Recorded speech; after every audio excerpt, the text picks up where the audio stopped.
Hey you guys, it's your host Davian. Welcome to another episode of Consciouztv. You guys know that we're here to talk about these charges being dropped on Jussie Smollett. If you guys are interested, then definitely rate, comment, share, and subscribe. Hit that notification bell and let's get into this discussion. Now you guys know, before we get into this discussion, I definitely want to give a few shout outs. I want to give a shout out to my girl Nina and my girl Nichelle for their Cash App donations to the show. Thank you ladies so freaking much. You guys know that your donations just mean everything to me, because I know that that's y'all's way of just showing me love, showing me support, and really loving what I do. And I just really appreciate it, because people really underestimate how much it takes to really hold a YouTube channel down, to really brand a YouTube channel, to really launch a YouTube channel, to grow a YouTube channel. All the time and equipment and editing that goes into all of this. It's a whole production. So I just really thank all of my contributors, and God bless you guys. As you guys know, the Jussie Smollett case kind of has concluded as of right now. You guys know that there were 16 charges being held against Jussie Smollett. You guys know that I covered the story on my YouTube. I felt like Jussie's motive for committing the hate crime, which I do believe he lied. I do believe this was a hoax, and I do believe that he just had some favor and some angels in some really high places. I never wanted Jussie Smollett to serve any time at all. I felt like this was a non-violent offense, and I've been uncomfortable with seeing so many white people just blatantly abuse the law, calling the police on black people who are simply minding their own business, occupying spaces within their own apartment complex, and white people just constantly reinforcing the law, trying to use the law to intimidate black people, to incriminate, you know, innocent black people. And so no, I didn't want to see another minority person unnecessarily used to prove a point to minority people, because white people are disproportionately punished in contrast to their black counterparts. And so I wanted a slap on the wrist for Jussie. Go home, learn your fucking lesson. And that's exactly what the fuck we got. So amen and hallelujah. But I'm going to read an article. I believe that it's from CBS. I'm just pulling up this article, and if you guys are wondering what I have on, this is actually a onesie, and I ordered this onesie off of Wish, actually. My best friend Brandon put me on to wish.com. All of the things that I have ordered have been really nice. Like, this is really nice quality, and like I said, it's a onesie. It goes all the way down, this beautiful print.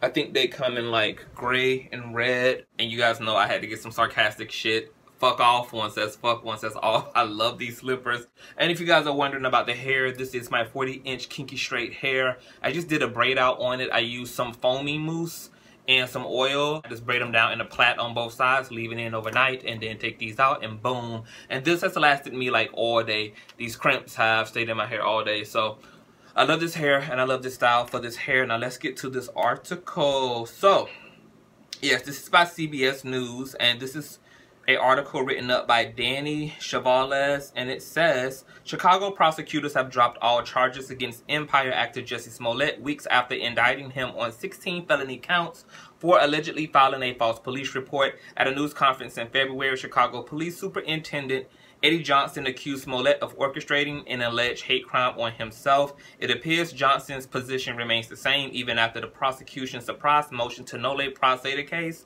which was granted by the court on Monday. Nolle prosequi is a phrase which means not wish to prosecute. It is a prosecutorial option borrowed from the English common law dating to the 1600s in Illinois. It is the formal entry on the record of the state's unwillingness to prosecute a charge. A nolle prosequi is not a acquittal. A nolle prosequi does not necessarily prevent a second attempt at prosecution for the same offense, but a prosecutor volunteering a nolle prosequi case is as close as a defendant gets to total victory. Ordinarily, prosecutors do not voluntarily dismiss charges unless something about their case suddenly goes south. Sometimes witnesses change their stories. Sometimes new evidence exonerates a defendant. Initially, this appeared to be a possible reason for the unexpected nolle prosequi motion to dismiss. It now seems that case implosion was not the reason for the dismissal. Shortly after it was announced, Johnson and outgoing Mayor Rahm Emanuel held a news conference in which they split with the prosecutor's office. Johnson stood by the original charging decision, with Emanuel calling the dismissal a whitewash of justice. The prosecutor's office insisted that Smollett's case was treated like the 5,700 other cases for alternative prosecution over the last 2 years. If the data cited by the prosecutor's office are true, that's a powerful argument justifying their decision to drop charges. In general, similarly situated defendants should not receive a grossly disparate punishment. And the reality is this: as deplorable as Smollett's alleged conduct have been, his was a non-violent, disorderly conduct offense. Courts across the country are bursting at the seams with low-level, non-violent felonies, and prosecutors have to choose which ones they take to trial and which ones they are going to make offers of disposition to save resources. The Smollett case involves one factor that takes it out of the heartland of ordinary disorderly conduct cases: notoriety. When a celebrity falsely reports a socially significant offense like hate crime, it wastes resources in a way that a regular person's false report does not. Like it or not, the Chicago PD and prosecutors likely devoted significantly more time and energy to a celebrity's alleged attack than they did to an ordinary false report crime. There's an argument that celebrity false hate crime reports are more egregious than regular person false crime reports because they alarm the community more and fritter away police and prosecutorial resources. The fact alone could have justified the prosecutor's office not treating Smollett's case like thousands of other cases offered pre-trial diversion or deferred prosecution for similar offenses.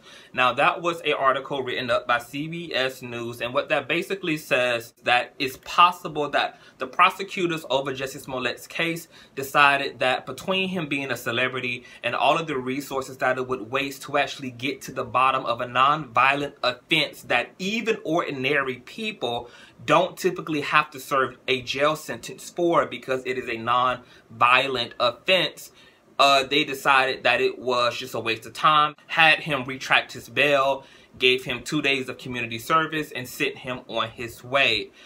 Essentially, this case was a petty crime in the eyes of the prosecutors, so they allowed Jussie Smollett to walk away.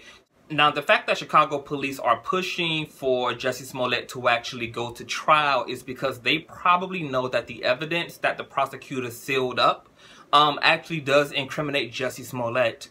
But we have a lot of interesting motives and layers of bullshiggity to this whole situation. So what I found very interesting is that Chicago police were obviously very invested in proving that they did their job, because we know that Chicago police are full of shit.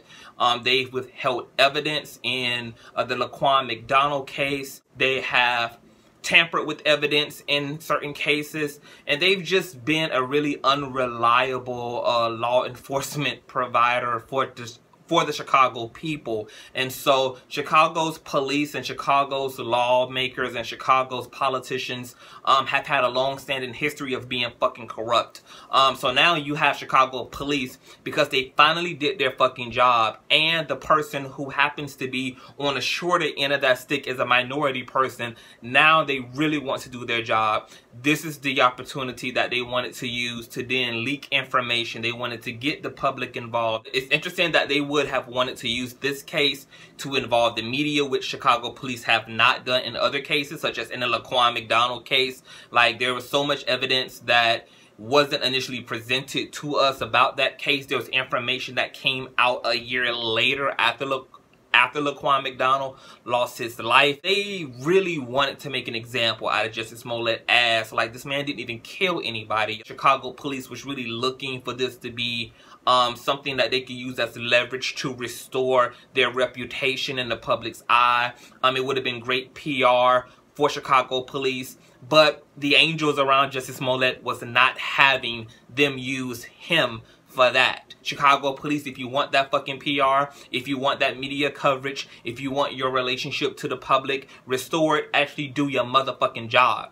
Do your motherfucking job when it's not a celebrity involved. Do your motherfucking job when it's also white males and white females committing these motherfucking crimes. Do your job thoroughly. Take a fine-tooth comb and scrape it through the asses of white fucking Americans. Yeah, those people who you are racially biased towards because they're your own fucking kind. So I think justice was actually fucking served. And it is a shame that, you know, the justice system in this country is so corrupted that minority people have to feel like it's a win when people who are indeed guilty get off. You know what I'm saying? Because if the justice system was fair, and we have the statistics to know that it's not fair, we have the statistics to know that black men are twice as likely to be sentenced for crimes in comparison to their white males. The prison system is majority black and Hispanic men. You know, there's obviously a lot of racial elements when it comes to speaking about the law. In an ideal world, Jussie ass would have went to fucking trial, would have been found guilty, but probably would have been fined a ridiculous amount of money, given some real community service, and sit on about his way. But in this world where only white people really benefit from the justice system and it completely fucks over blacks and minority people, we had to take this as a win, because it's not like it's every day that you see a black person beating the motherfucking system, that you see a minority person beating the goddamn system. So I hope that white America takes it as a lesson learned. If you, white America, feel pressed about this verdict, think about how all the people felt in Ferguson when cops got acquitted. Think about how how brown people and minority people felt when George Zimmerman walked away scot-free for a murder, for a life, for a policing that he had no right to. And yet he walked scot-free, okay? Like, now you get to empathize with brown people and minority people in this fucking country. It started off about Jussie Smollett, but now it's become about a bigger issue concerning our justice system because Chicago police showed their motherfucking ass. So it's just interesting to see how this thing kind of really made 360. But Jussie Smollett, I hope that he can stay out of goddamn trouble now. We may never, ever know the truth.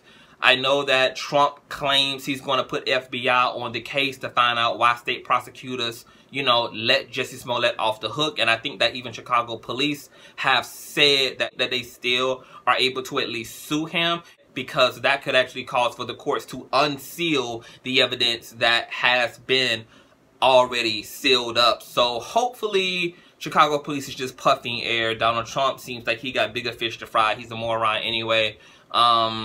This is probably over. I think Jussie Smollett is going to lay super motherfucking low. He got by the hair on his chinny motherfucking chin to chin.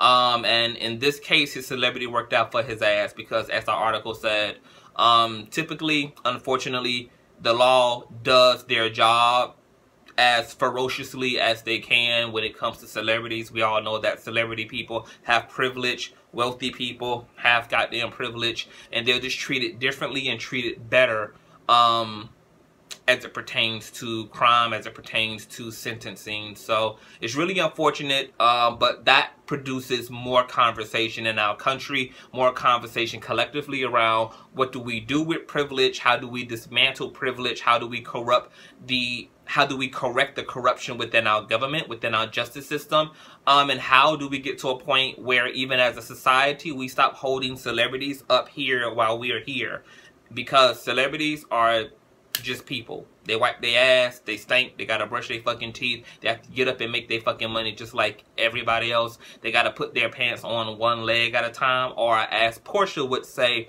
both legs at a time. So I'm reasonably satisfied. I just want to see major fucking change in this world, period. And it definitely needs to start with the law proportionately and fairly and equally upholding the law as it relates to all Americans, equal across the board, regardless of gender, regardless of class, regardless of ethnicity, etc. And we're now also in talks about possible reparations for the black community. Cut me my motherfucking check. Cut me my check. We're gonna need that conversation all day, every day. So I'm gonna probably come to you guys with that conversation. But you guys tell me, how do you feel about the Jussie Smollett case?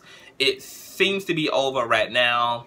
Jussie is home. He's back to the community. We can continue to run memes about that ass and spank his ass for the bullshit he did and what he took us through. But there was no reason for another minority person to be shoved and stuffed into prisons that are already jam-packed with people who look like me and you, who got my same skin color. It's enough of us already there for crimes that are petty crimes, for misdemeanor crimes, and for crimes that we didn't even commit at fucking all. So, and there's too many crazy ass white people who actually murder, steal, extort, do white collar crimes, who walking around scot-free, owning businesses, starting families, adopting babies, you know, and you done murdered 2 and 3 goddamn black people and just walked. I'm glad the whole thing is over, and it's going to be interesting to see how Jussie Smollett recovers from this and how he's going to move now, due to, you know, his image kind of being stained with all of this. So you guys rate, comment, share, and subscribe. You guys can donate to the show at my Cash App at $Consciouztv. You can PayPal me at paypal.me/ConsciouzTV. And you can also email me at consciouztv@gmail.com. I will talk to you guys later. One.